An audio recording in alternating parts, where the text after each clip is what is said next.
কাউকে যদি দেখেন আপনার কথা শুনে বোবা হয়ে আছে, চুপ হয়ে আছে, মাথা নিচু করে আছে, কিংবা স্থান ত্যাগ করে অন্য জায়গায় চলে গিয়েছে, শ্রদ্ধার সাথে বলি, মনে রাখবেন সর্বদা উনি ভয়ে যায় নাই, উনি ভয়ে যায় নাই, উনি পরাজিত হয় নাই।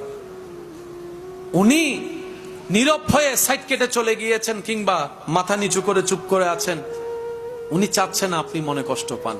না হয় জবান ওনারও আছে, মুখ ওনারও আছে, যে কথা যে লেভেল আপনি বলেছেন সে শব্দের ডিকশনারি হয়তো আপনার চাইতো ভারী ওনারও আছে, কিন্তু উনি চাচ্ছে না ওনার মুখের সে আঘাতটা আপনার হৃদয়কে ক্ষত বিক্ষত করুক, সবার সামনে আপনার ইজ্জত কমে যাক, আপনি অপমানিত হন।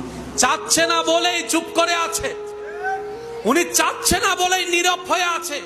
আর এইদিকে উনি ধৈর্য ধরে নীরব হয়ে আছে, ওদিকে ওনার পক্ষ থেকে